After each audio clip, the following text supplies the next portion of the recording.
Welcome to Creation in the 21st Century. I'm your host, Carl Ball, founder and director of the Creation Evidence Museum in Glen Rose, Texas. Now, today's program is one that you really need to listen to observe in every detail, and to retain, because it has to do with your frame of reference for life origins. Did you arrive here over long geologic periods of time in the history of fossils being buried by the billions over hundreds of millions of years? Or did you arrive recently as the product of a very special creation? Now, my guest on the program today is one of my very favorite guests, and he's been with us for a number of times. He actually drove 2 16-hour days to get here. He had to drive because of all these wonderful replicas and displays, and that's 4 8-hour days for the average driver. Would you welcome to your hearts and minds creation researcher and lecturer Ian Juby of Canada. How are you today, Carl? You're becoming almost a Texan by being here so often on the program. Yes, and doing research at Glen Rose. Not that I mind. I Oh, really like we don't mind at all. In fact, toward the end of the program, you'll be relating to us some specific work and research that you, Professor Emmy Clark of University of Illinois, et cetera, have done with us at Glen Rose. Exactly, yep. But before we get to new information, on a preceding program, you described the impact of these incredible nests of dinosaur eggs. By thumbnail sketch, we have millions of viewers watching the program who didn't watch the last program. So they should have been tuned in, I know. But for their sake, let's take time to at least give a thumbnail sketch of the importance of these eggs. What are these, Ian? These are specifically, this is a reproduction of an oviraptor dinosaur egg nest. Yes. Which, of course, was originally named oviraptor for egg stealer, ova for egg, raptor for stealer. But the paleontologists were wrong. Yes, they found it in association with eggs, assumed, hey, survival of the fittest. It was out there stealing eggs for its food. Turns out later on they found an egg from another nest, the exact same egg, with a developed embryo inside it. Yes. It was an oviraptor baby. They were protecting the nest. Exactly. It was probably the mother of that nest. Yes. That wasn't the only one. We've now found a second oviraptor nest, and this time the oviraptor was actually sitting on top of the nest, the entire thing buried together. Now, this is not evidence of long geological processes. Is correct. This is evidence of profound evidence of catastrophe, Yes. and I would dare say Noah's flood. Oh, absolutely, and we'll try to demonstrate that a bit later. Yes, exactly. Well, Ian, these are in pairs. Yes, which is very interesting. It appeared to be that some of the dinosaurs were able to lay 2 eggs either at once, or perhaps had 2 oviducts with which to lay 2 eggs side by side. Yes. And it has been speculated the eggs were possibly cemented together with a mucus cement as well. But that's speculation. Nobody really knows. But the main point of this nest is this is what the dinosaurs want to do. Yes. They will stand in one central point, apparently, lay 2 eggs, then rotate their bodies, lay another 2 eggs, Yes. rotate their bodies, lay another 2 eggs, rotate their bodies again around until they complete the circle. And a beautiful symmetry at that. Yes. So we're not having chaotic disorientation, but designed orientation. Yes, which is actually seldom what we see when it comes to fossil dinosaur eggs. Yes. Now, in this case, as we saw here, they would lay 2 eggs at a time. While they want to apparently lay them in a circle, this one from the Two Medicine Formation in Montana, it was a green-gray mudstone, much like this color. And apparently, my guess is the dinosaur laid the eggs on the run. On the run.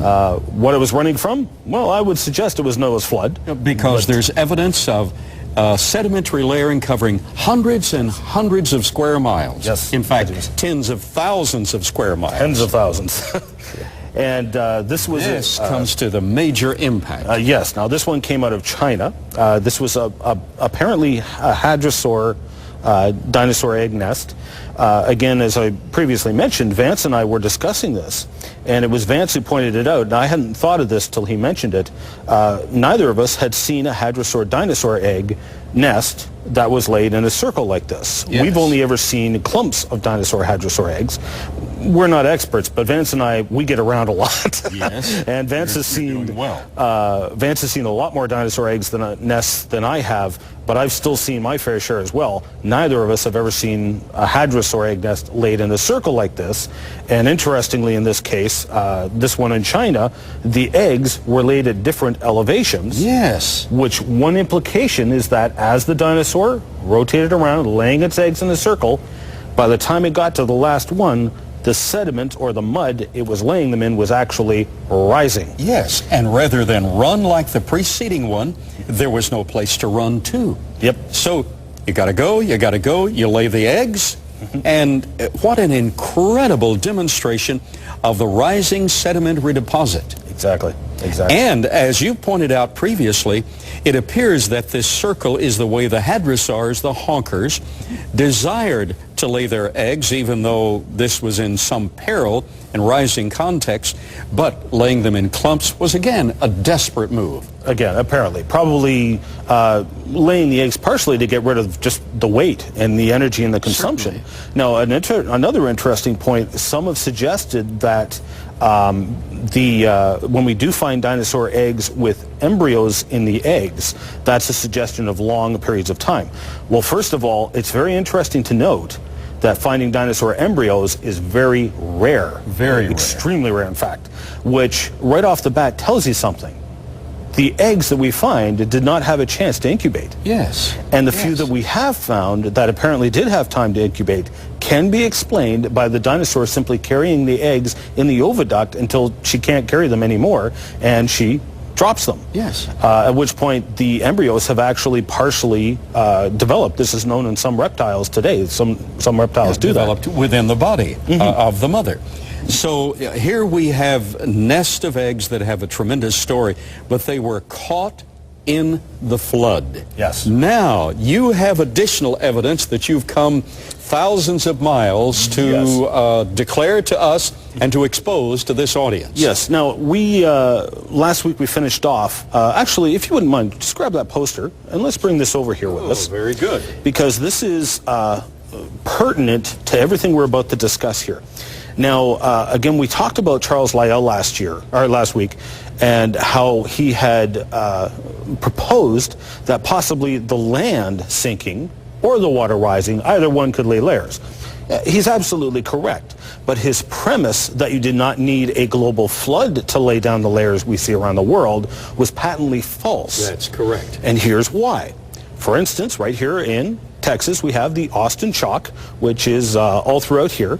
And all this red overlay on this map indicates areas that are either covered with Austin Chalk or believed to at one point been covered with Austin Chalk, and it has now been eroded away. But as you can see, these layers encompass every single continent. So Lyell's premise is falsified, and you have one of two options. In either case, you have a global flood. Either way. Either all the continents subsided thousands of feet below the oceans. In other words, every single continent sunk simultaneously. Major problem with that thesis. Impossible tectonics. Impossible tectonics. Or the waters rose thousands of feet. In either case, you have a global flood. Now, interestingly, the Austin Chalk as well has many of these fossil clams. And for the audience, the Austin Chalk is a layer of limestone, very hard limestone, that covers the area where we're excavating in Glen Rose, Texas. But you're saying, and advisedly so, that it really is global in nature. Yes. And that clam is in a unique posture. Yes, and it tells a remarkable story. Now, 2 years ago, I carried out a study on the fossil clams within the Austin Chalk. I looked at hundreds and hundreds of the countless millions of fossil clams down there, which are, like this one, buried in the closed position. It's intact.